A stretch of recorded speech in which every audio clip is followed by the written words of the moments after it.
Sepasang Naga Penakluk Iblis. Karya, Asmaraman S. Hoping Hu. Jilid 9. Goblok semua, bentaknya dengan suara parau. Kalian begini banyak orang tidak mampu mencegah mereka lari?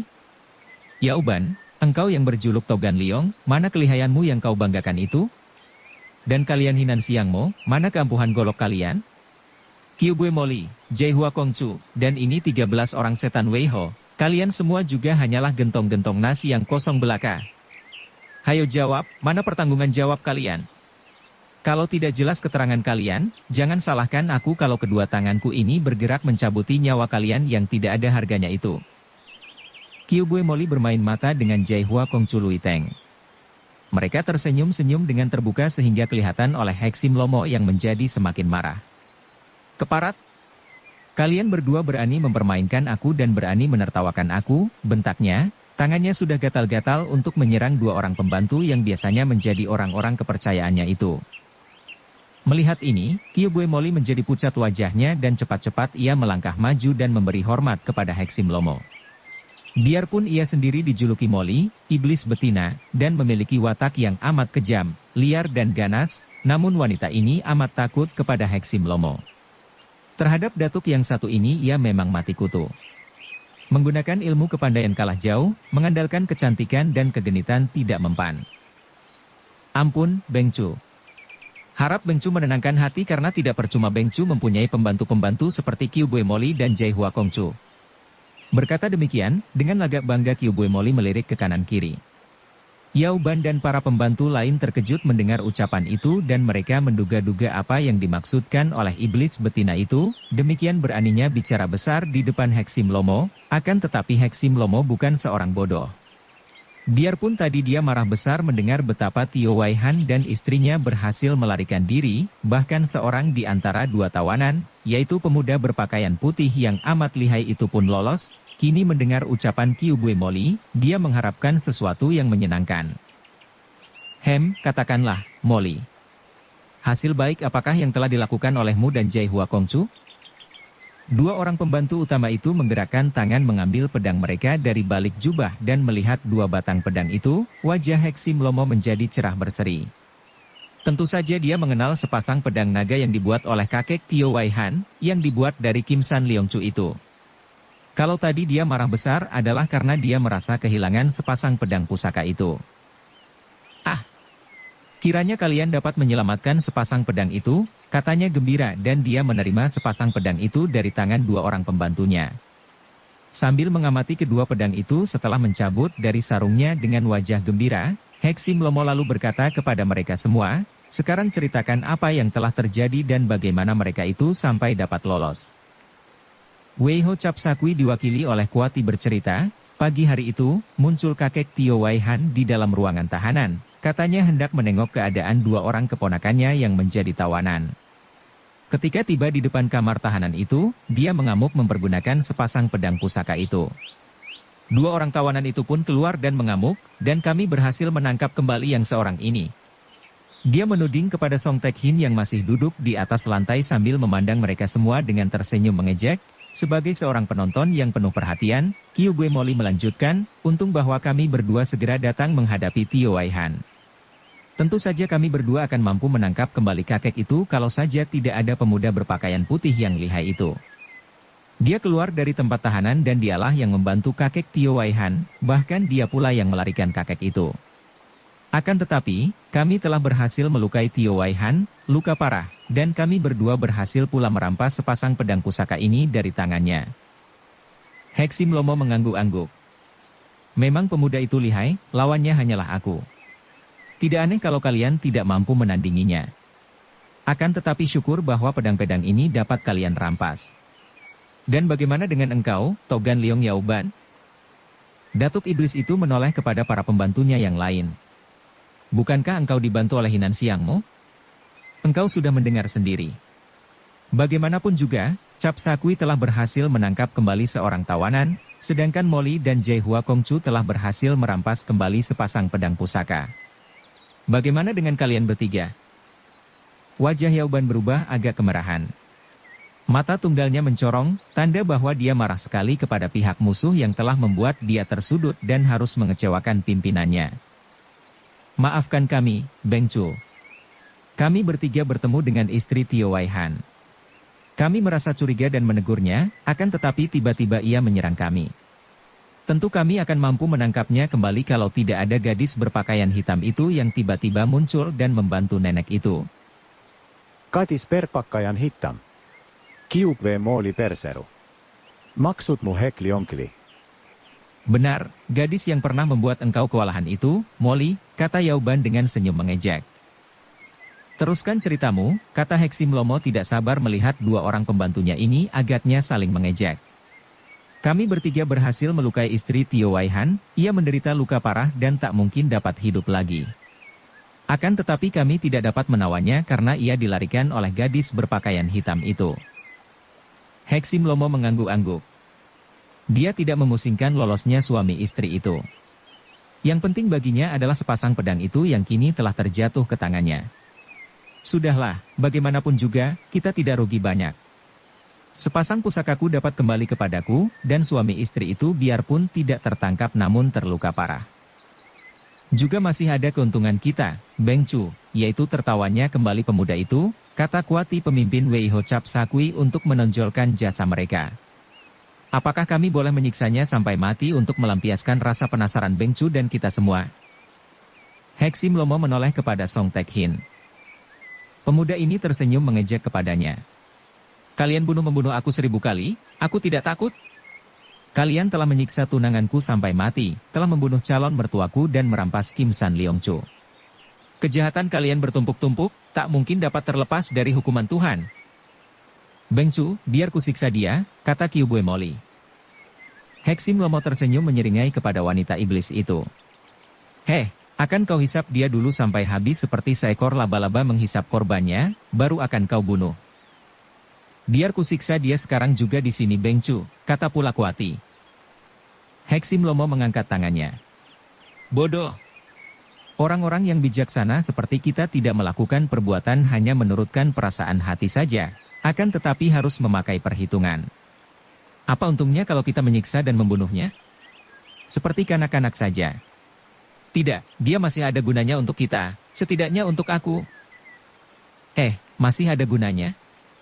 Untuk apa anjing ini, Beng Chu? Tanya Jai Hua Kongcu yang membenci pemuda itu karena tadi jelas Kyubue Molly membutuhkan pemuda itu untuk melampiaskan nafsunya.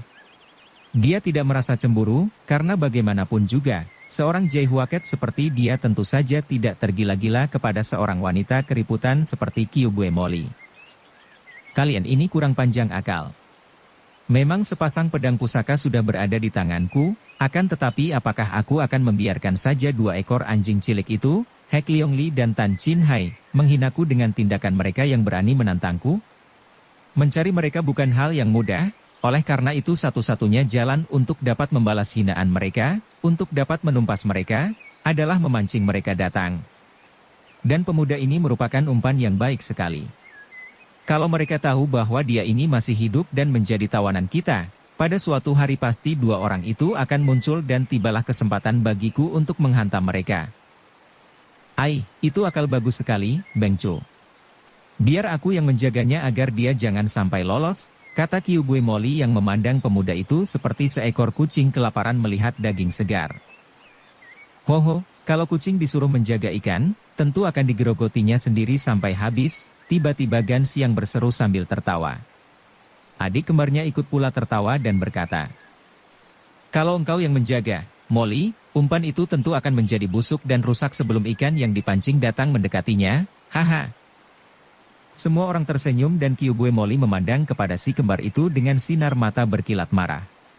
Akan tetapi Heksim Lomo meredakan mereka dengan suaranya yang parau berwibawa, sudahlah, tidak perlu ribut-ribut. Pemuda itu untuk sementara ini tidak boleh diganggu, tidak boleh mati, bahkan harus kelihatan sehat agar 2 orang yang kutunggu-tunggu itu muncul. Sekarang kita kembali ke Lok Yang dan sebelum 2 orang itu datang dan dibinasakan, kalian para pembantu utamaku yang 5 orang, dibantu oleh Wei Ho Cap Sakui, harus melakukan penjagaan dengan ketat. Tiba-tiba Song Tek Hin tertawa sehingga semua orang menoleh kepadanya. Bagus sekali. Orang tidak menghendaki kematianku, justru aku yang ingin mati. Kalau mulai saat ini aku tidak diperlakukan sebagai seorang tamu agung terhormat, tidak mendapat makanan yang enak, kamar yang bersih, ganti pakaian yang bersih, aku akan mogok makan minum dan akan membunuh diri saja. Jangan khawatir, Song Taek-hin. Semua permintaanmu itu akan kami penuhi asal engkau tidak berusaha meloloskan diri, kata Heksim Lomo. Mengapa meloloskan diri? Kawan-kawanku tentu akan datang membebaskan aku, kata Song Taek-hin menyombong. Dia meragukan apakah Pek Liong Eng akan mau datang menolongnya, dan andai kata mau juga, apakah mungkin pendekar itu seorang diri saja menghadapi Heksim Lomo dan anak buahnya. Sedikit sekali harapan baginya untuk lolos dari kematian di tangan para penjahat ini. Dia pun tidak mengharapkan dapat lolos, hanya lebih baik mati wajar daripada mati tersiksa, dan sebaiknya lagi kalau sebelum mati dia menikmati kehidupan yang menyenangkan, menjadi tamu agung di rumah seorang datuk iblis seperti Heksim Lomo. Dan siapa tahu, dia mendapat kesempatan untuk meloloskan diri. Heksim Lomo lalu mengajak semua anak buahnya pulang ke Lokyang, di mana dia hidup sebagai seorang hartawan besar di dalam gedungnya yang luas dan megah. Dia gembira sekali dapat membawa pulang sepasang pedang pusaka itu dan dia menepati janjinya. Song Taek-hin hidup di dalam gedung itu sebagai seorang tamu terhormat, mendapatkan sebuah kamar yang bersih dan indah, mendapatkan ganti pakaian dan hidangan makanan untuknya juga yang serba enak. Akan tetapi dia sama sekali tidak boleh bebas dan selalu berada dalam pengawasan para anak buah Heksim Lomo. Song Taek-hin juga seorang yang cukup cerdik. Dia maklum bahwa dia menjadi tamu terhormat bukan karena dimanja, bukan karena disuka, melainkan karena dia dijadikan umpan. Dia maklum bahwa selamatan Chin Hai belum muncul, dia akan selamat. Kalau pendekar itu sudah muncul, barulah dia terancam bahaya dan hanya ada dua kemungkinan baginya. Pertama, dia akan dapat diselamatkan pendekar itu dan lolos dari rumah penjara mewah ini. Kedua, dia akan tewas terbunuh sebelum Chin Hai mampu menolongnya. Maka, dia pun tidak tergesa-gesa mencari kesempatan untuk melarikan diri, maklum bahwa hal itu selain amat sukar, juga amat berbahaya.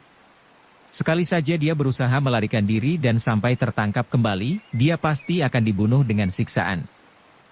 Ye. Malam itu bulan bersinar terang.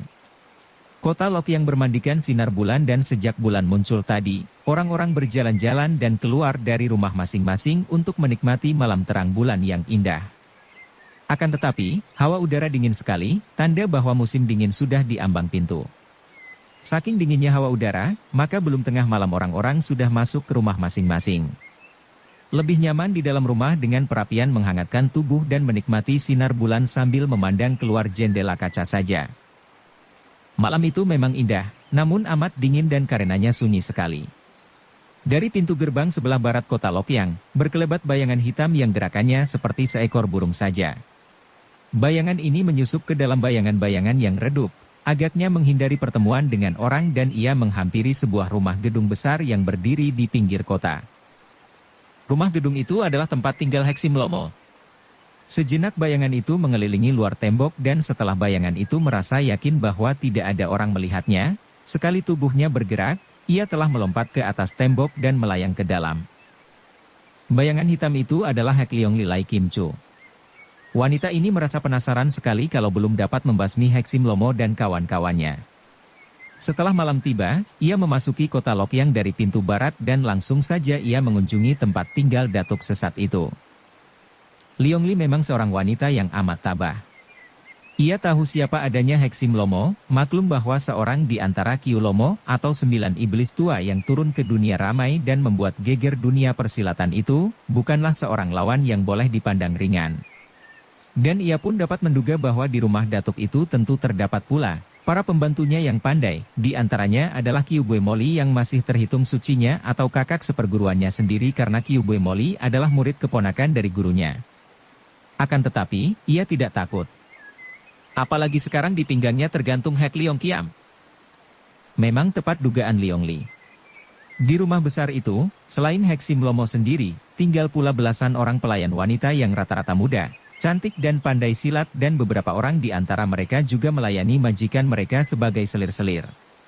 Selain mereka, di situ, seperti pernah diperintahkan Heksim Lomo, tinggal pula para pembantu utamanya, yaitu Yauban, Qiu Buemoli, Jai Hua Kongcu, dan 2 orang kembar Hinan Xiangmo. Selain mereka berlima, masih ditambah lagi Wei Ho Cap Sakui yang merupakan pasukan penjaga keamanan di gedung itu. Jelaslah betapa kuatnya keadaan di rumah besar mewah milik Heksim Lomo itu. Karena keadaan yang kuat ini agaknya yang membuat mereka menjadi lengah. Mereka adalah orang-orang yang memiliki ilmu kepandaian tinggi.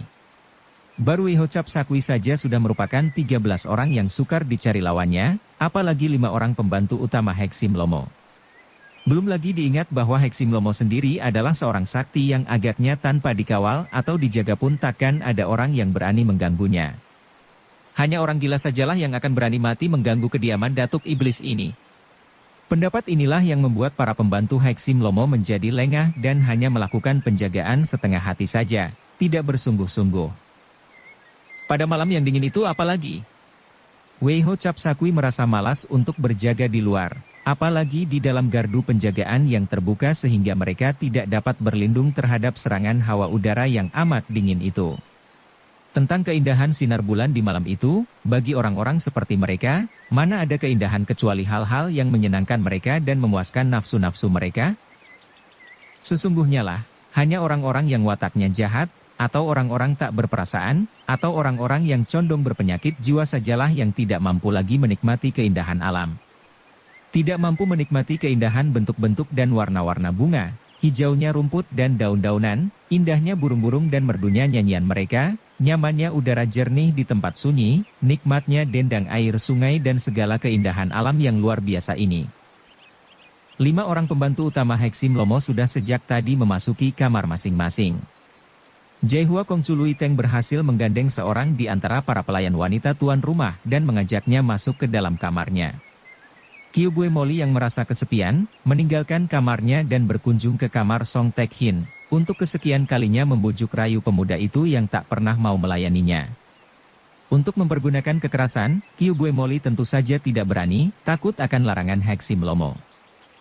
Wei Ho Cap Sakui yang bertugas jaga dan bahkan bertanggung jawab akan keamanan di sekitar rumah gedung itu, berkumpul di ruangan belakang, menghadapi meja, daging dan kacang goreng, juga beberapa guci arak.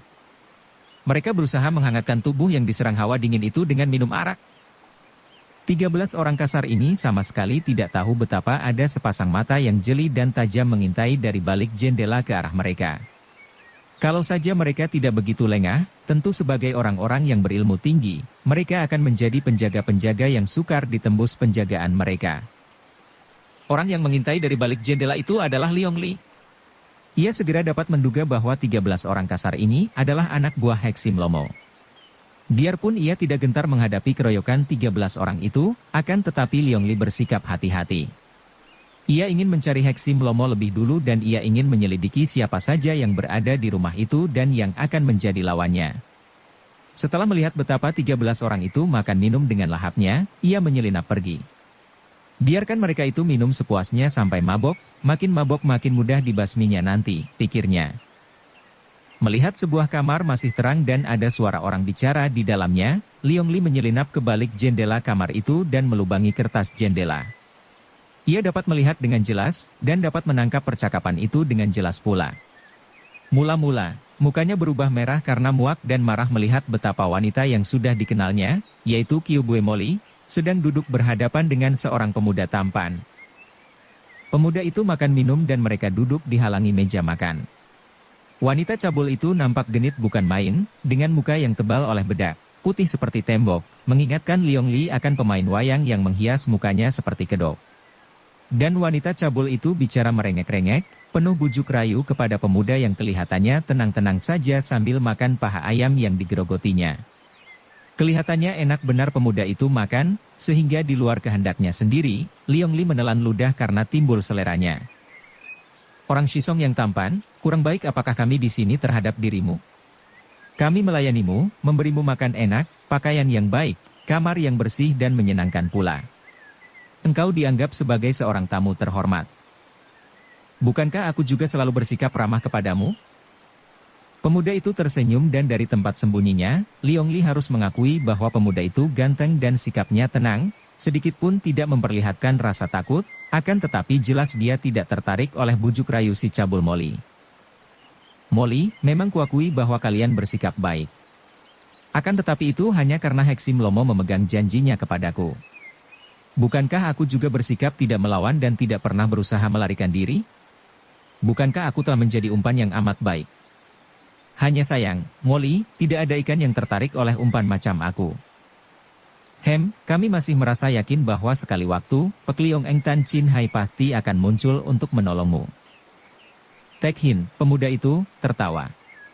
Dia memang sedang berusaha agar penjagaan terhadap dirinya makin lengah lagi agar dia memperoleh kesempatan untuk melarikan diri. Hahaha, mana mungkin. Untuk apa dia datang menolongku? Dia bukan orang tolol yang tidak tahu bahwa aku dijadikan umpan untuk memancing kedatangannya. Tidak, aku sudah mengatakan bahwa aku tidak takut mati, dan tidak perlu dia mengorbankan dirinya untuk keselamatanku. Mendengar semua itu, diam-diam Liong Li terkejut. Kiranya pemuda ini teman dari pemuda berpakaian putih yang lihai itu, Pekliong Eng Tan Chin Hai. Dan pemuda ini ditahan di sini sebagai umpan agar Chin Hai datang menolongnya, tentu saja untuk ditangkap atau dibunuh. Kalau bukan dia, tentu Hek Liong Li akan datang, kata pula Molly. Tentu saja Liong Li terkejut mendengar ini, hampir saja ia lupa dan hampir mengeluarkan seruan kaget mendengar namanya disebut. Akan tetapi untung bahwa ia masih mampu mengendalikan dirinya sehingga ia tidak bergerak, hanya jantungnya saja yang berdetak keras karena tegang. Sudah beberapa kali engkau menyebut Hek Liong Li. Wanita macam apa sih ia itu? Aku mengenalnya pun tidak. Andai kata ia mau juga menolongku, apa bisa? Kuharap ia tidak datang agar tidak sampai menyerahkan nyawanya kepada orang-orang jahat di sini. Liong Li cemberut mendengar kalimat pertama, akan tetapi tersenyum mendengar kalimat terakhir. Pemuda ini boleh juga, pikirnya. Begitu tabah dan penuh keberanian, dan tidak ingin orang lain celaka untuk menolongnya.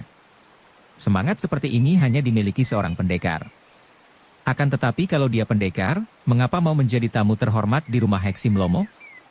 Siapakah dia?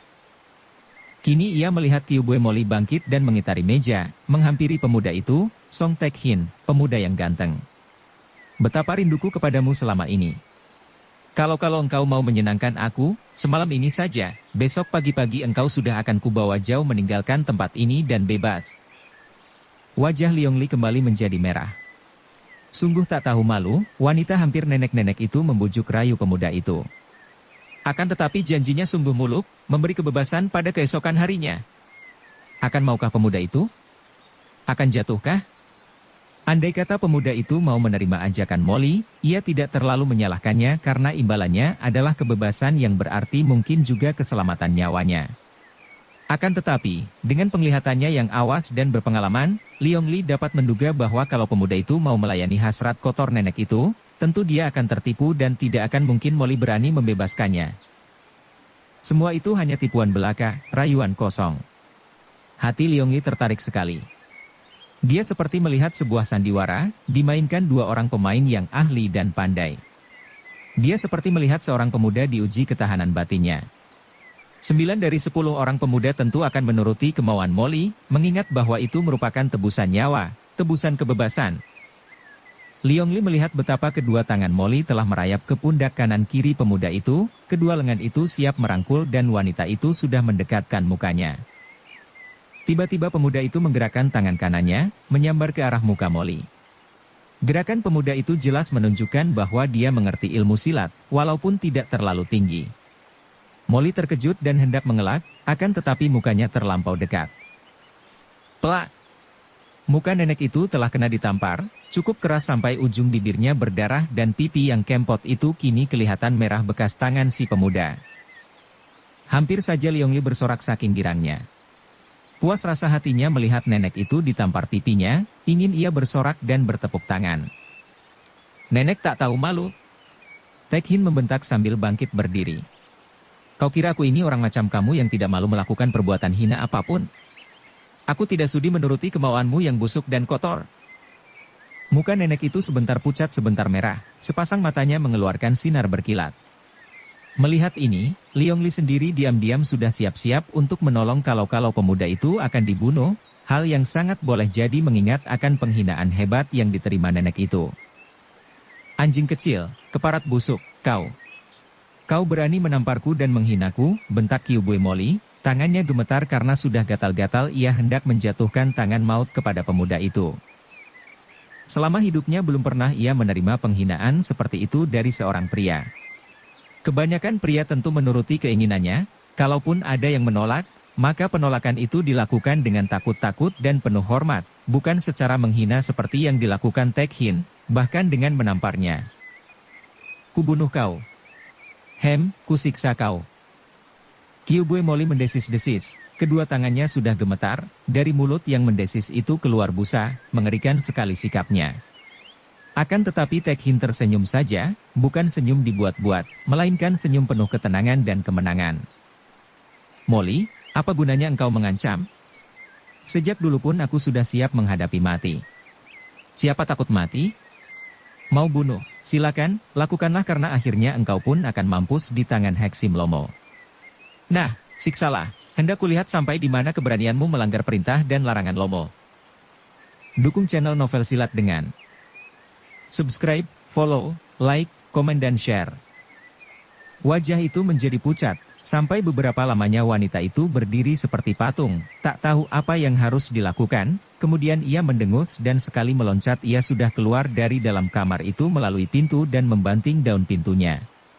Tek Hin tertawa-tawa senang dan melanjutkan makan daging ayam. Diam-diam Liong Li kagum bukan main. Hebat memang pemuda itu. Nyawanya terancam, namun masih mampu main-main, mempermainkan Kyubue Moli dan iblis betina itu sama sekali tidak berkutik karena takut kepada Heksim Lomo. Diam-diam Liong Li membayangkan dengan hati gentar juga. Kalau seorang iblis betina seperti Kyubue Moli sampai demikian takutnya terhadap Heksim Lomo, dapat dibayangkan betapa hebat dan kejamnya datuk sesat itu. Ketika itu, dengan perasaan mendongkol dan hati yang sakit sekali, Kyubue Moli meninggalkan kamar Tek Hin. Ketika ia melewati ruangan dalam, Wei Ho Cap Sakui masih minum-minum. Mereka tadi mengetahui bahwa wanita itu mengunjungi Tek Hin. Sudah berulang kali wanita itu membujuk rayu namun tak pernah dilayani oleh tawanan terhormat itu. Maka kini melihat wanita itu lewat dengan muka keruh, diam-diam mereka menertawainya. Akan tetapi, mereka juga heran melihat mengapa sekali ini Kyubue Moli kelihatan marah bukan main, bahkan tadi mereka pun mendengar suara daun pintu dibanting oleh Moli. Karena sudah menjadi tugas mereka mengamati tawanan yang seperti tamu agung itu, Kuati merasa tidak enak dan menyuruh 3 orang anak buahnya untuk melihat keadaan Tek Hin. Coba lihat bagaimana dia, akan tetapi lihat saja dari jendela, tidak perlu masuk, katanya. 3 orang anggota Wei Ho Cap Sakui itu berindap-indap menghampiri kamar Tek Hin dan mereka terkejut melihat bayangan hitam berkelebat meninggalkan jendela kamar itu. Ada orang luar rupanya yang berada di dalam gedung dan tadi agaknya berdiri di luar jendela kamar Tek Hin. Mereka segera mencabut senjata masing-masing dan mengejar bayangan hitam itu. Bayangan itu agaknya sengaja mempermainkan mereka bertiga karena ia tidak segera melarikan diri melainkan berputaran di serambi samping yang menembus ke kebun samping. 3 orang itu makin berbesar hati karena agaknya orang itu tidak dapat bergerak dengan sangat gesit. Maka tak lama kemudian mereka berhasil menyusul dan mengepung bayangan hitam itu. Mereka tidak dapat mengenalnya, hanya melihat bayangan hitam yang bentuk tubuhnya ramping, pakaiannya serba hitam. Dengan garang seorang di antara mereka membentak. Siapa engkau? Hayo cepat menyerah dan berlutut sebelum senjata kami minum darahmu. Bayangan itu adalah Liong Li. Mendengar bentakan ini, tiba-tiba ia membalik dengan kedua tangan kosong dan senyum mengejek. Monyet kecil bermulut besar, katanya. Begitu wanita itu membalik dan 3 orang itu dapat melihat wajahnya, mereka terkejut bukan main karena tentu saja mereka mengenal Liong Li yang pernah mereka dengar sebagai seorang yang sakti sekali. Mereka tidak mampu menandingi gadis berpakaian hitam ini, apalagi kini mereka hanya bertiga. Orang-orang yang berhati kejam biasanya memang berwatak pengecut. Mereka hanya berani berlagak dan sewenang-wenang kalau mengandalkan jumlah banyak, atau kalau merasa yakin bahwa mereka lebih kuat. Kalau bertemu lawan kuat, segera hati mereka menguncup dan mereka menjadi ketakutan. Tanpa banyak cakap lagi, biarpun golok mereka masih berada di tangan, 3 orang itu membalikkan tubuh. Tanpa dikomando lagi mereka melarikan diri seperti bertemu dengan setan yang amat menakutkan. Akan tetapi, bayangan hitam itu berkelebat cepat sekali, bergerak ke arah mereka dan satu demi satu, 3 orang itu roboh terpelanting dan tidak mampu bangkit kembali karena mereka telah tewas, terkena tamparan Hiat Tok Chiang pada tengkuk mereka. Kuati merasa khawatir juga setelah menunggu beberapa lamanya, 3 orang rekannya belum juga kembali. Biarpun dalam keadaan agak pening karena terlalu banyak minum arak, dia masih ada kecurigaan, maka dia lalu memerintahkan 5 orang rekannya lagi untuk keluar melihat dan menyusul 3 orang rekan pertama. 5 orang yang gerakannya agak terhuyung karena terlampau banyak minum arak, sambil tertawa-tawa keluar dari ruangan itu. Hahaha, gara-gara Molly yang gila laki-laki itu, membikin repot kita saja, kata seorang di antara mereka. Jangan-jangan 3 orang kawan kita pun disuruhnya melayani perempuan harus laki-laki itu, kata orang kedua. Sambil tertawa-tawa, mereka lalu menuju ke kamar Song Tek Hin yang kini sudah kelihatan gelap. Akan tetapi sesungguhnya, pemuda itu belum tidur. Tadi ketika mendengar bentakan seorang di antara anggota-anggota Wei Ho Chap Shakwi, dia terkejut, cepat memadamkan lampu dan dia mengintai dari balik jendela keluar. Maka dia pun melihat apa yang telah terjadi di luar kamarnya. Seorang gadis cantik jelita berpakaian hitam telah merobohkan 3 orang di antara Wei Ho Chap Shakwi dengan demikian mudahnya, dengan tangan kosong saja. Tek Hin juga seorang yang memiliki kepandaian silat lumayan, akan tetapi baru sekarang ia melihat seorang gadis muda yang demikian lihainya. Kyubue Molly memang lihai, akan tetapi kiranya nenek itu tidaklah sehebat gadis ini, pikirnya dengan girang akan tetapi juga heran mengapa gadis itu datang dan membunuh 3 orang dari Chap Shakwi itu. Tentu akan terjadi kegemparan dan semua iblis itu akan keluar, pikirnya. Dia pun keluar dari kamarnya. Melihat orang meloncat keluar dari kamar itu, Liong Li sudah siap untuk mengirim pukulan mautnya. Akan tetapi ketika ia melihat bahwa yang keluar adalah pemuda yang dikaguminya tadi, ia pun menahan senyumnya. Mau apa kau keluar? Tanyanya sambil tersenyum. Sejenak Song Tek Hin terkesima. Gadis itu sedemikian cantik manisnya ketika tersenyum. Bukan main. Demikian cantik manis, demikian tinggi ilmunya. Dan tiba-tiba dia teringat akan percakapan antara para pimpinan kaum sesat itu. Apakah nona yang disebut Hek Liong Li? Kini Liong Li yang mengerutkan alisnya. Bagaimana engkau dapat mengenalku? Ia bertanya balik. Nona, harap kau cepat pergi dari sini. Mereka semua akan keluar, engkau akan dikeroyok dan mereka itu lihai sekali. Pergilah, Nona, sebelum terlambat. Tapi engkau sendiri? Liong Li bertanya, semakin heran melihat sikap pemuda itu. Aku? Ah, biarlah, jangan pusingkan aku. Aku akan akui telah membunuh mereka ini. Cepatlah, Nona. Makin kagum rasa hati Liong Li kepada pemuda itu. Begitu saja pemuda itu yang agaknya menjadi tawanan terhormat di tempat itu, hendak mengorbankan diri untuk keselamatannya dan menasihatkan agar ia cepat menyelamatkan diri, tanpa memperdulikan dirinya sendiri. Tiba-tiba bermunculan 5 orang di antara Chap Shakwi. Melihat ini, Tek Hin cepat mengambil sebatang golok, milik seorang di antara 3 Chap Shakwi yang tewas itu. Sementara itu, melihat betapa 3 orang kawan mereka telah menjadi mayat, tentu saja 5 orang itu terkejut sekali. Tek Hin sudah meloncat ke depan dan berkata dengan suara lantang. Aku yang telah membunuh mereka. Akan tetapi, 5 orang itu seperti tidak memperdulikannya karena mereka semua kini memandang kepada Liong Li dan wajah mereka berubah pucat. Mata mereka terbelalak seperti melihat setan di siang hari. Hek Liong Li, seorang di antara mereka berteriak ketakutan. Akan tetapi Liong Li sudah menerjang ke depan, membagi-bagi pukulan maut Hiat Tok Chiang.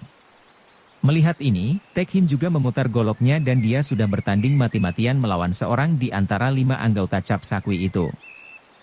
Dalam waktu singkat saja, biarpun hanya dengan tangan kosong, Liong Li telah merobohkan 3 orang lagi. Tek Hin juga berhasil menusukkan goloknya memasuki perut lawan dan orang itu pun roboh dan tewas. Seorang lagi hendak melarikan diri, akan tetapi Tek Hin melontarkan goloknya dan senjata itu menancap di punggung lawan yang roboh dan tewas pula. Tek Hin sudah mengambil 2 batang golok lawan, menyerahkan sebatang kepada Liong Li. Kepalang, tinggal 5 orang lagi di antara Chap Shakwi, mari kita serbu mereka di dalam. Pemuda ini tidak mau mempergunakan kesempatan itu untuk melarikan diri. Agaknya dia lupa saking gembiranya melihat betapa ada orang yang mampu membasmi Chap Shakwi demikian mudahnya, bahkan dia pun kebagian 2 orang lawan. Hal ini sedikit banyak membuat dia mampu membalas atas kematian keluarga tunangannya, yaitu Po Usian Seng dan Po Bei Hua. Melihat sikap pemuda ini yang berubah, dan nampaknya demikian gagah, Liong Li hanya mengangguk dan ia pun mengikuti pemuda itu yang menyerbu ke dalam ruangan di mana sisa Cap Sakui masih minum-minum. Tinggal 5 orang anggota Wei Ho Cap Sakui yang tinggal, dipimpin oleh Kuati. Hei, Kuati babi gendut! Sekarang tiba saatnya bagi kamu dan gerombolanmu Cap Sakui mampus dan menghadap Giam Ong untuk menerima hukuman di neraka, bentak Tek Hin sambil meloncat masuk melalui pintu, diikuti oleh Liong Li yang juga memegang sebatang golok rampasan. Melihat masuknya Tek Hin yang memegang sebatang golok, 5 orang itu terkejut, akan tetapi mereka lebih kaget lagi, bahkan gentar ketika melihat gadis pakaian hitam yang ikut melompat masuk di belakang pemuda itu. Liong Li. Kuati berseru kaget dan mereka berlima sudah cepat mencabut golok masing-masing. Dengan sikap gagah, Tek Hin yang merasa gembira karena melihat betapa 8 orang Cap Sakui telah tewas, dengan penuh semangat lalu menerjang maju dan menggerakkan goloknya menyerang Kuati, orang pertama dari Cap Sakui. Terang-terang. Kuati yang berperut gendut itu menangkis sambil mengerahkan tenaganya dan akibatnya, tubuh Tek Hin terdorong ke belakang dan dia merasa tangan yang memegang golok tergetar hebat. Akan tetapi, Tek Hin tidak menjadi gentar dan dia pun cepat memutar lagi goloknya dan menyerang lagi lebih dahsyat. Kuati mengelak dan membalas, dia dibantu oleh seorang rekan dari kiri. Desakan mereka membuat Tek Hin terhuyung dan tentu golok di tangan Kuati akan mengenai tubuhnya kalau saja pada saat itu tidak berkelebat bayangan hitam. Tangan Liong Li bergerak, sinar golok berkelebat dan tubuh Kuati terjengkang, darah mengucur dari lehernya dan dia pun tewas seketika. 4 orang yang lain menjadi panik. Mereka ada yang berteriak-teriak minta tolong. Akan tetapi Tek Hin sudah merobohkan seorang lagi, sedangkan amukan golok di tangan Liong Li membuat 3 orang yang lain roboh pula. Kini habislah Wei Ho Cap Sakui, semua tewas di tangan Liong Li yang dibantu Tek Hin. Lihiap, pendekar wanita, engkau sungguh hebat. Aku kagum sekali, engkau sungguh luar biasa sekali. Tek Hin menjura dan memuji dengan pandang mata penuh kagum. Mau tak mau Liong Li tertawa. Pemuda ini gagah dan lucu, juga pemberani dan tidak begitu mementingkan diri pribadi, seolah-olah berani menentang maut dengan sikap terbuka. Akan tetapi pada saat itu, nampak banyak bayangan orang berkelebat masuk dan di situ telah berdiri Yao Ban, Qiu Bue Moli, Jai Hua Kongcu, dan 2 orang kembar Hinan Siang Mo. Mereka berlima telah memegang senjata masing-masing dan sikap mereka mengancam sekali. Mereka semua marah melihat mayat-mayat bergelimpangan dan tahulah mereka bahwa Wei Ho Cap Sakui telah tewas semua di tangan gadis pakaian hitam yang amat lihai itu. Awas, Lihiap. Inilah para pembantu utama Heksim Lomo, kata Tek Hin. Hatinya gentar karena dia membayangkan betapa akan beratnya kalau nona itu harus melawan pengeroyokan 5 orang ini. Minggirlah, biar kuhadapi mereka, kata Liong Li dengan sikap tenang walaupun ia maklum bahwa 5 orang lawannya ini tentu merupakan lawan yang amat berat. Qiu Bue Moli terkekeh. Hehihi, Sumai, kiranya engkau datang juga untuk menyerahkan nyawamu. Aku tidak mempunyai suci macam engkau, bentak Liong Li dengan perasaan sebal. Tar. Cambuk ekor 9 di tangan Qiu Bue Moli meledak-ledak ketika ia menggerakkan cambuk itu di atas kepalanya. Sumai atau bukan, engkau akan mampus di tangan kami. Dan ia pun sudah menerjang dengan cambuk hitamnya, mengirim serangan yang dahsyat kepada Liong Li yang masih memegang golok. Liong Li tidak tergesa mempergunakan pedang pusakanya karena bagaimanapun juga, ia tidak begitu memandang tinggi para lawannya. Kalau Heksim Lomo yang keluar, barulah ia akan mempergunakan pedang pusakanya itu. Maka, menghadapi serangan Qiu Bue Moli, ia menggerakkan goloknya menangkis. Sementara itu, melihat betapa gadis perkasa itu menghadapi banyak lawan, Song Tek Hin tidak mau tinggal diam saja. Lihiap, aku akan membantumu sedapat mungkin, teriaknya dan dengan goloknya, dia pun terjun ke dalam perkelahian itu dan menyerang Qiu Bue Moli dengan bacokan sekuat tenaga. Terang, goloknya tertangkis di udara dan terpental lepas dari tangannya ketika pedang di tangan Yao Ban menangkis golok itu. Dan sebelum Tek Hin dapat mengelak, jari tangan kiri Yao Ban meluncur dan sebuah totokan membuat Tek Hin terguling dan tak mampu berkutik lagi. Melihat ini, Liong Li terkejut dan hendak menolong pemuda itu, akan tetapi pada saat itu, bukan hanya Qiu Bue Moli yang menyerang, melainkan juga Jai Hua Kongcu Lui Teng dan sepasang orang kembar Hinan Siang Mo sudah pula mengeroyoknya. Ia memutar goloknya menghadapi pengeroyokan 4 orang ini dan para pengeroyoknya itu sama sekali tidak boleh disamakan dengan para anggota Cap Sakui. Mereka sudah mendengar akan kelihayannya, maka 4 orang itu bersikap hati-hati sekali sehingga pukulan-pukulan Hiat Tok Chiang dari tangan kiri Liong Li belum juga menemui sasaran karena selalu dielakkan lawan. Bahkan kini Yao Ban juga turut mengeroyoknya dengan permainan pedangnya yang amat lihai itu. Baru kini Liong Li tahu bahwa para pembantu utama dari Heksim Lomo memang hebat sekali. Pengeroyokan 5 orang itu membuat ia terdesak, akan tetapi gadis yang amat perkasa ini memutar goloknya sedemikian rupa sehingga seluruh tubuhnya lenyap terlindung oleh gulungan sinar golok yang berkilauan tertimpa sinar lampu-lampu yang lebar itu. Golok itu milik seorang di antara Wei Ho Cap Sakui. Karena 13 orang tokoh sesat ini merupakan tokoh sesat yang terkenal dan sudah lama malang melintang di dunia Kangou, maka golok mereka tentu saja bukan golok sembarangan, melainkan terbuat dari baja yang baik. Maka, bertemu dengan senjata 5 orang itu, Liong Li dapat menandingi dan tangkisan-tangkisannya tidak sampai merusakkan goloknya. Tiba-tiba terdengar bentakan parau yang suaranya menggetarkan ruangan itu, inikah yang berjuluk Hek Liong Li? Dan ada angin menyambar dahsyat ke arah gadis itu. Liong Li terkejut melihat sinar terang dan karena sinar itu menyambar ke arah lehernya, ia cepat menggerakkan goloknya menangkis. Trak! Goloknya patah menjadi 2 potong dan angin yang amat keras menyambar ke arahnya. Ia cepat mempergunakan ginkangnya dan tubuhnya sudah meloncat keluar dari ruangan itu. Kiranya yang menyerangnya adalah seorang kakek raksasa yang tinggi besar bermuka hitam. Ia dapat menduga bahwa tentu ini yang bernama Heksim Lomo. Ketika ia melompat keluar dari ruangan itu, Heksim Lomo dan 5 orang pembantunya mengejar dan berlompatan keluar. Liong Li bermaksud untuk melawan mati-matian, akan tetapi tiba-tiba ada bayangan putih berkelebat di sampingnya dan lengannya disentuh orang. Hek Liong Li, cepat lari. Jangan melawan musuh di dalam sarangnya, kata orang yang menyentuh lengannya itu. Pek Liong Eng.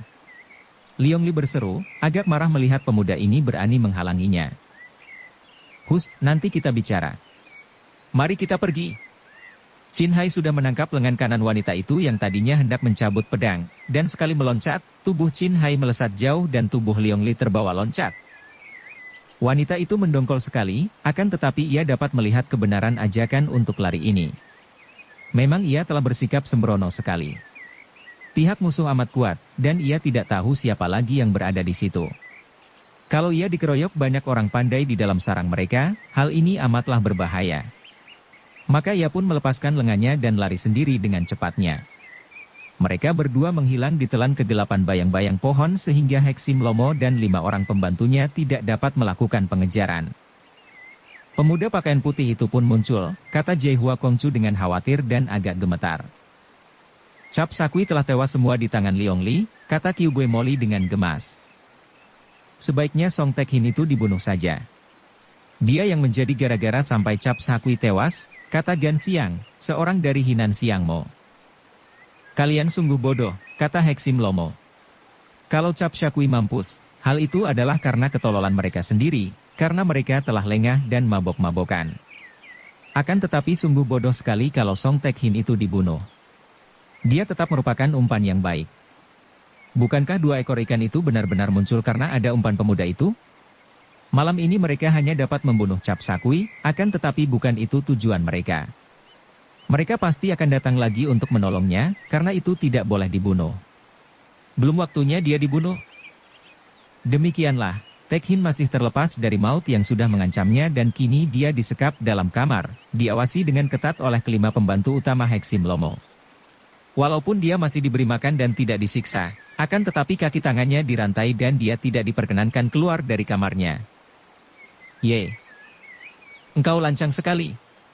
Kenapa engkau berani menarikku dan membujukku pergi meninggalkan sarang Heksim Lomo? Liong Li mencela Chin Hai sambil mengerutkan alisnya. Mereka sudah tiba jauh di luar kota Lokyang, duduk di tepi sungai kecil di sebuah hutan, di mana terhampar rumput hijau yang tebal dan lunak. Sinar bulan menimpa air yang berdendang merdu, air yang tidak begitu dalam, namun amat jernih dan yang bermain-main dengan batu-batu kali yang berkilauan tertimpa sinar bulan. Pohon-pohon besar di belakang sana nampak seperti barisan raksasa yang melindungi mereka, dan hamparan petak rumput itu seperti permadani hijau yang amat indah. Malam sudah amat larut dan hawa udara amat dinginnya. Chin Hai membuat api unggun dan api itu mendatangkan kehangatan dan mengusir nyamuk. Mendengar ucapan Liong Li yang mencelanya, celaan yang entah keberapa kalinya karena sejak tadi wanita itu mengomel terus, dia lalu menghadapinya. Mereka duduk di atas rumput. Berhadapan, terhalang api unggun. Dari balik api unggun, melihat wajah wanita muda berpakaian serba hitam itu sungguh merupakan penglihatan menakjubkan. Wajah yang ayu itu seperti terbuat daripada emas. Emas yang terukir indah. Matanya seperti sepasang bintang. Dan mulut itu agak cemberut, bibirnya agak terbuka. Manisnya sukar diceritakan. Maafkan aku, Nona. Tidak usah Nona-Nona. Engkau bukan pelayanku. Liong Li yang masih mendongkol itu mencela lagi. Chin Hai membelalakan matanya. Sungguh membingungkan. Disebut Nona tidak mau, dan aku belum mengetahui siapa namamu, habis harus panggil apa? Engkau panggil apa saja, asal jangan Nona. Panggilan itu seperti ejekan saja karena engkau bukan kacungku. Baiklah, Liong Li. Sebaiknya tanpa hek, hitam, karena engkau tidak berkulit hitam, hanya pakaianmu yang hitam. Maafkan aku tadi, Liong Li. Melihat engkau menandingi Heksim Lomo dan para pembantunya di sarang mereka, aku khawatir sekali. Ketahuilah bahwa Datuk Iblis itu lihai bukan main. Aku tahu. Golok rampasanku tadi patah oleh pedangnya, akan tetapi engkau boleh takut kepadanya, aku tidak. Harap engkau suka bersikap adil dan suka mempertimbangkan, Liong Li. Ini bukan soal takut atau tidak, melainkan kita harus berhati-hati menghadapi orang-orang jahat dan licik seperti mereka. Kalau tadi engkau nekat menghadapi pengeroyokan mereka di sarang mereka, akhirnya engkau tentu akan celaka. Peduli amat engkau apakah aku akan celaka atau tidak. Pula, di sana terdapat pemuda yang gagah berani itu, kau maksudkan Song Tek Hin. Namanya Song Tek Hin. Dia seorang yang memiliki ilmu silat sedikit saja, akan tetapi dia sungguh gagah berani menghadapi maut. Tidak lari-lari ketakutan seperti kita tadi. Chin Hai tertawa. Memang Tek Hin memiliki keberanian yang hebat. Bahkan kalau tidak kebetulan aku melihat dan mencegahnya, dia sudah mengambil nyawanya sendiri. Tentu saja sekarang dia tidak takut mati, karena agaknya memang dia merindukan kematian. Apakah yang terjadi dengan dia? Liong Li tertarik sekali. Semua kemarahan lenyap dari mukanya dan kini ia bersikap seolah-olah ia sedang bercakap-cakap dengan seorang sahabat lama. Dan Chin Hai juga merasa senang melihat sikap ini. Entah bagaimana, dia merasa seolah-olah sudah lama sekali mengenal baik dan menjadi sahabat gadis perkasa ini. Dia merasa cocok sekali dengan Liong Li, bahkan walaupun wataknya angin-anginan, mudah marah. Namun watak ini pun menarik baginya, karena marahnya gadis itu ada dasarnya. Dia itu calon mantu mendiang Po Usian Seng. Siapa itu Po Usian Seng dan apa hubungannya? Semua ada hubungannya. Harap dengarkan ceritaku dengan tenang dan sabar, Liong Li. Setelah kita berdua dipilih oleh mendiang kakek Tio Wai Han sebagai ahli waris Pek Liong Kiam dan Hek Liong Kiam, kiranya sudah sepatutnya kalau kita bekerja sama menghadapi Heksim Lomo, bukan? Lihat saja nanti perkembangannya. Teruskan ceritamu tentang Song Tek Hin itu. Po Usian Seng adalah orang yang beruntung mendapatkan Kim San Leong Chu, yaitu batu atau logam pusaka yang diperebutkan. Aku tahu tentang Kim San Leong Chu, Liong Li memotong, guruku menyuruh aku untuk mencari dan mendapatkan Kim San Leong Chu pula. Bagaimana Kim San Leong Chu dapat terjatuh ke tangan orang bernama Po Usian Seng itu? Hal itu aku kurang jelas, sebaiknya kelak kita tanyakan kepada Tek Hin, kalau kita berhasil membebaskannya. Akan tetapi, agaknya Heksim Lomo tahu akan rahasia itu. Dia menangkap Po Usian Seng dan puterinya yang menjadi tunangan Song Tek Hin. Puterinya diperkosa oleh anak buah Heksim Lomo untuk memaksa Po Usian Seng menyerahkan mustika itu, dan akhirnya Po Usian Seng pun dibunuh setelah Leong Chu, mustika naga, itu terampas oleh Heksim Lomo. Puterinya juga tewas. Memang mereka itu iblis-iblis kejam, kata Liong Li gemas. Seperti engkau mungkin sudah dapat menduga, Heksim Lomo membawa Leong Chu itu kepada kakek Tio Wai Han, ahli pembuat pedang pusaka dan memaksa kakek itu membuatkan sepasang pedang. Anak buahnya berjaga-jaga di rumah suami istri Tio Wai Han itu.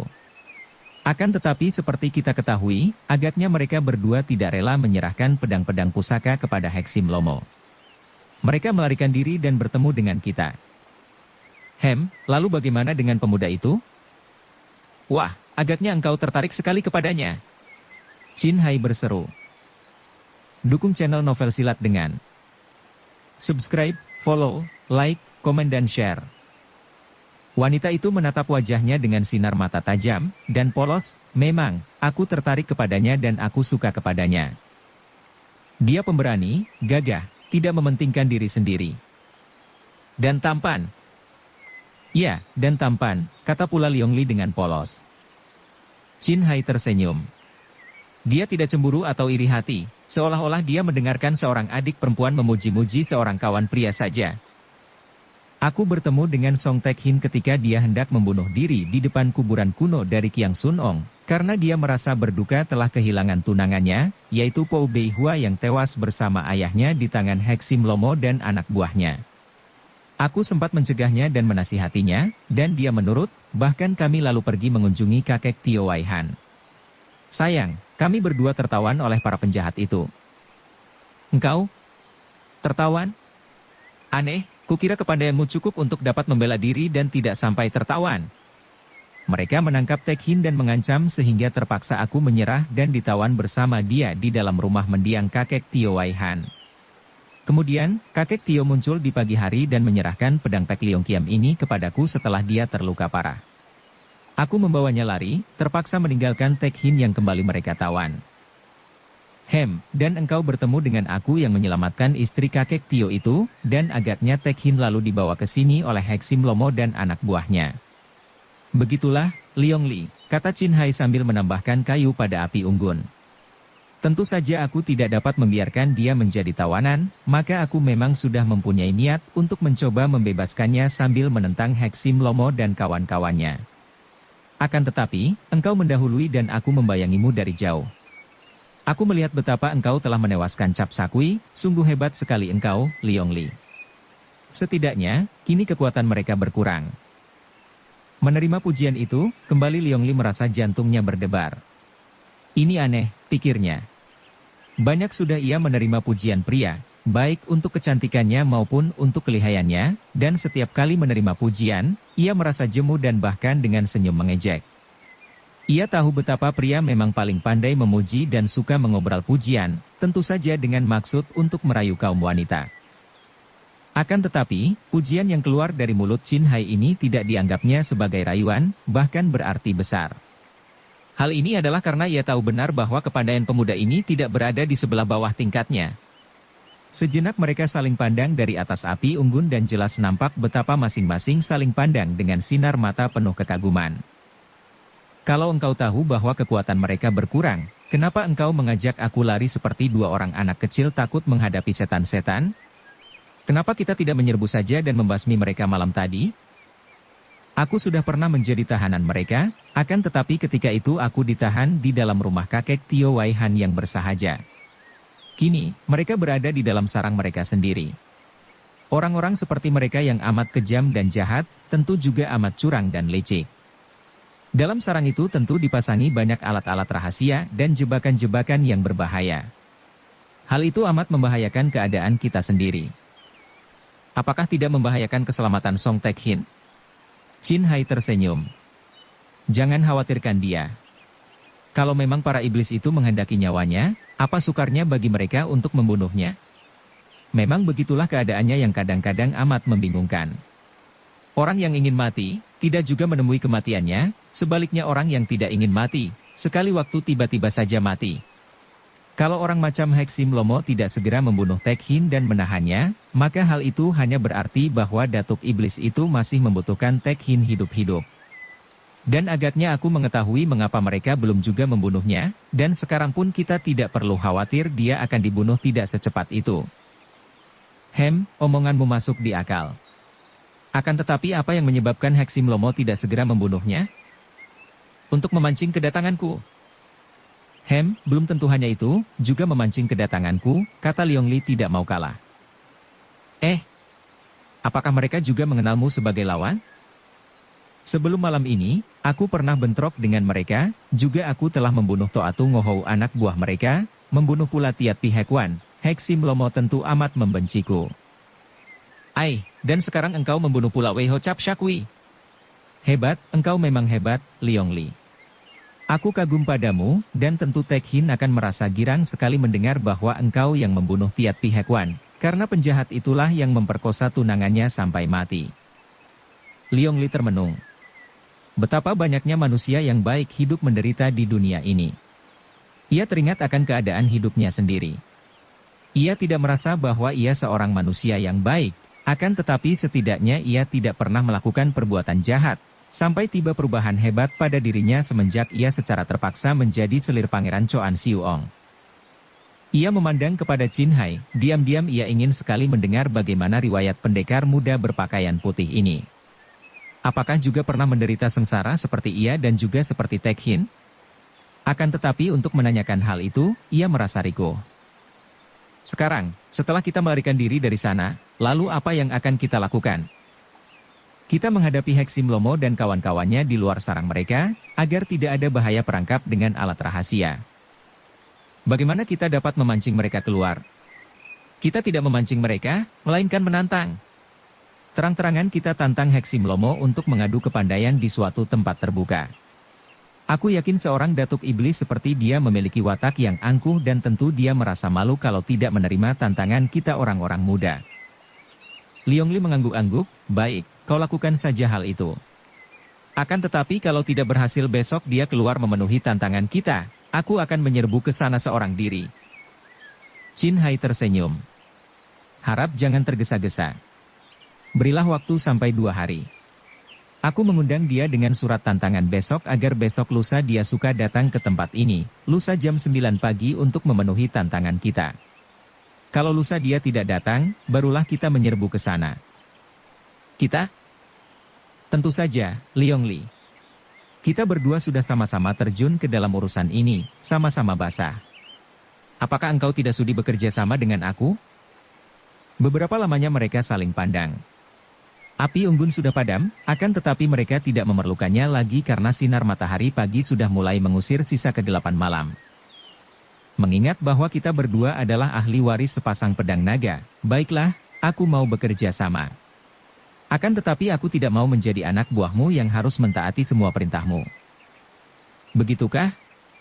Baik, mulai sekarang engkau yang menjadi pemimpinnya, Liong Li, dan aku akan mentaati semua petunjukmu. Wajah Lai Kim Chu berubah merah dan mulutnya cemberut. Bukan begitu maksudku, kita bekerja sama, setiap tindakan harus dirundingkan dan disetujui bersama. Pendeknya, aku tidak mau menjadi anak buah.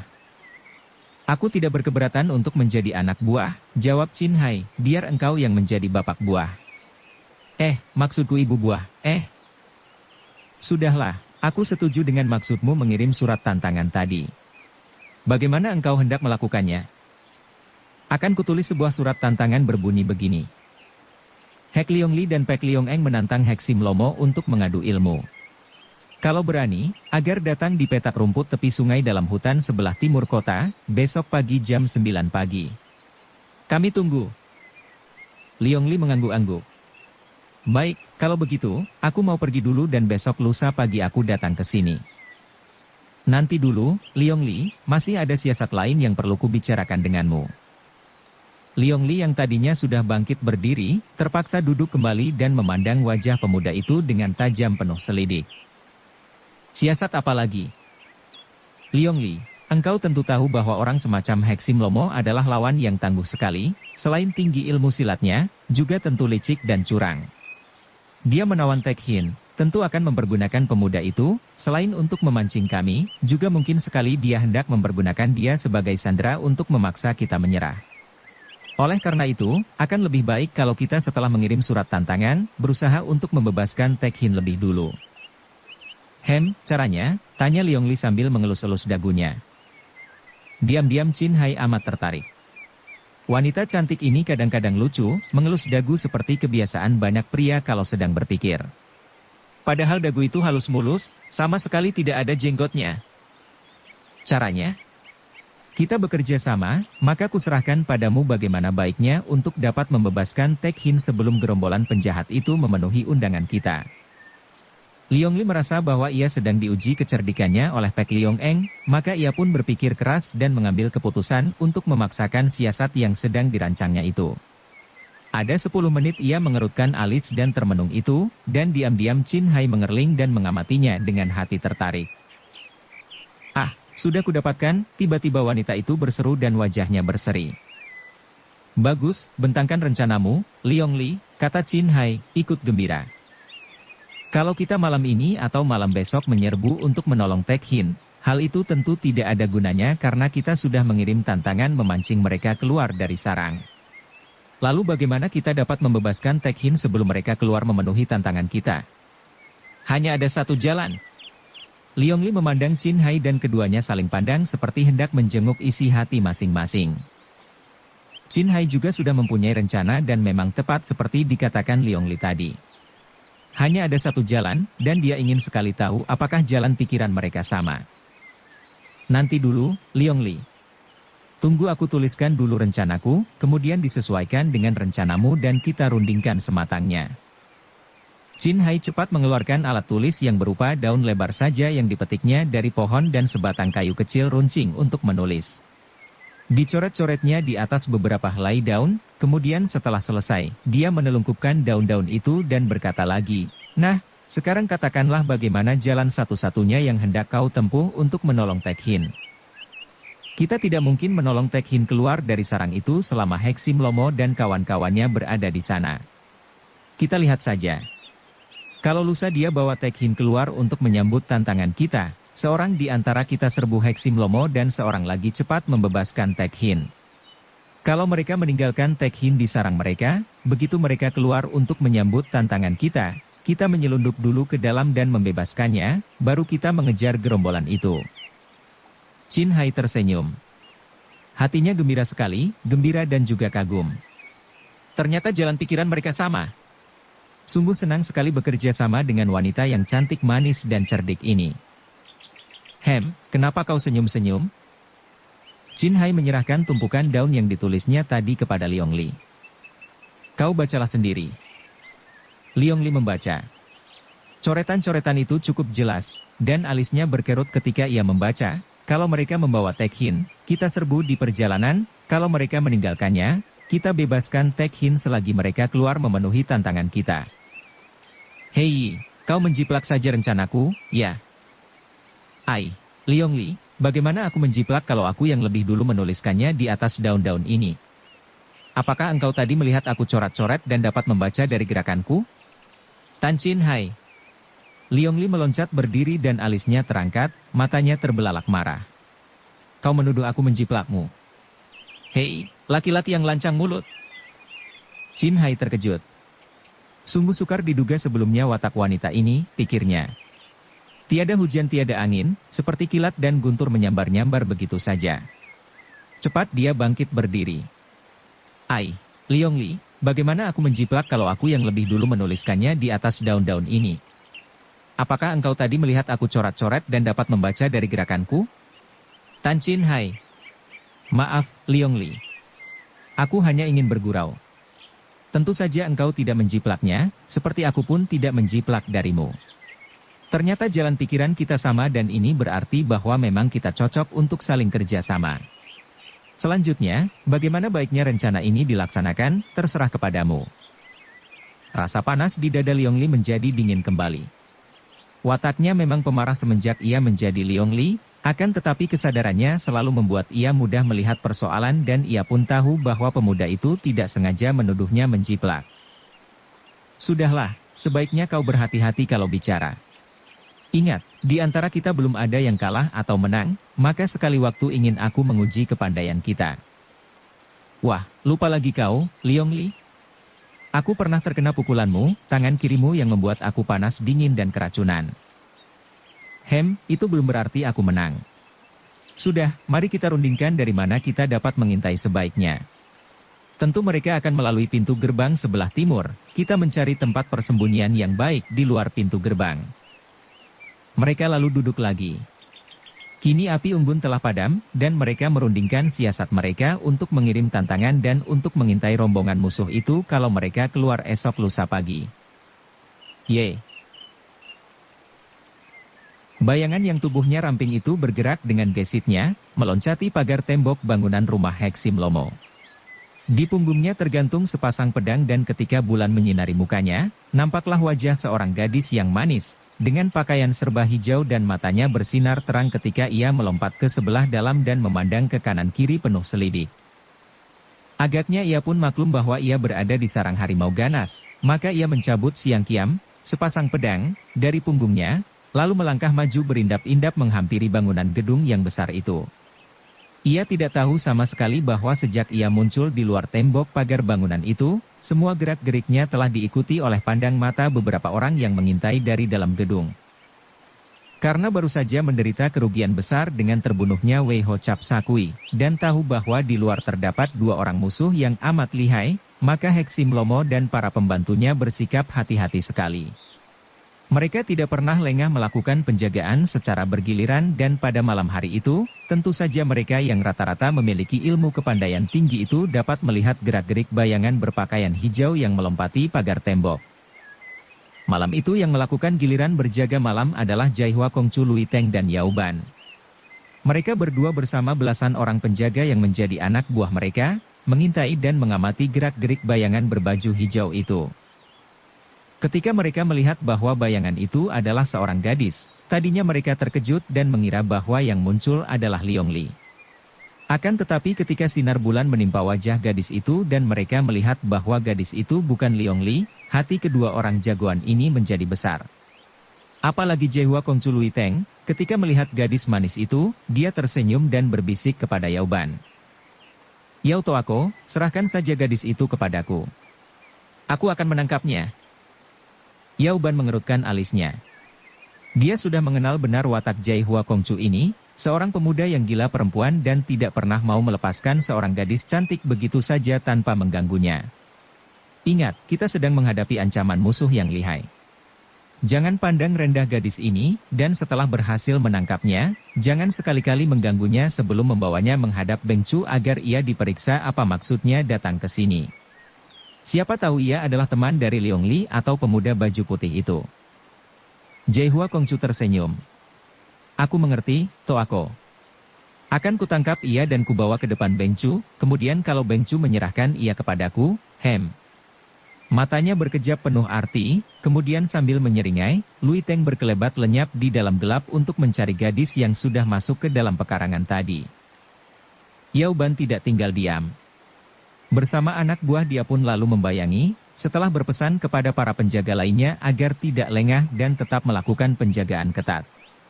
Siapa tahu gadis itu hanya merupakan siasat dari 2 orang musuh yang lihai itu, untuk memindahkan perhatian mereka, kemudian kalau mereka lengah karena mengejar gadis baju hijau, lalu pemuda baju putih dan Liong Li akan menyerbu masuk.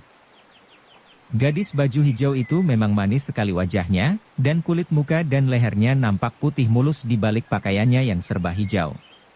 Sepasang pedang yang dicabutnya juga mengeluarkan sinar berkilauan, tanda bahwa itu adalah sepasang pedang yang baik dan cukup ampuh. Gerakannya ringan sekali ketika darah ini menyelinap di antara pohon-pohon mendekati gedung itu. Ia memasuki gedung itu dari sebuah pintu belakang yang dengan mudah ia dorong terbuka dari luar. Sekali menyelinap masuk, sikapnya amat waspada dan ia pun mencari-cari. Yang dicarinya adalah kamar di mana ia akan dapat menemukan Heksim Lomo karena kedatangannya ini adalah untuk membunuh datuk sesat itu.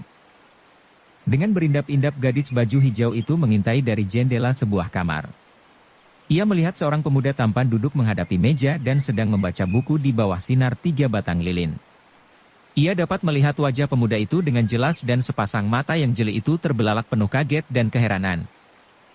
"Song Toako," terdengar ia berbisik dari luar jendela. Pemuda itu bukan lain adalah Song Tek Hin yang menjadi tawanan. Semenjak kegagalan Liong Li untuk membebaskannya, pemuda ini merasa kecewa sekali. Setelah berjumpa dengan Liong Li, dia merasa kagum sekali dan merasa heran mengapa kini dia tidak lagi nekat untuk menghadapi kematian.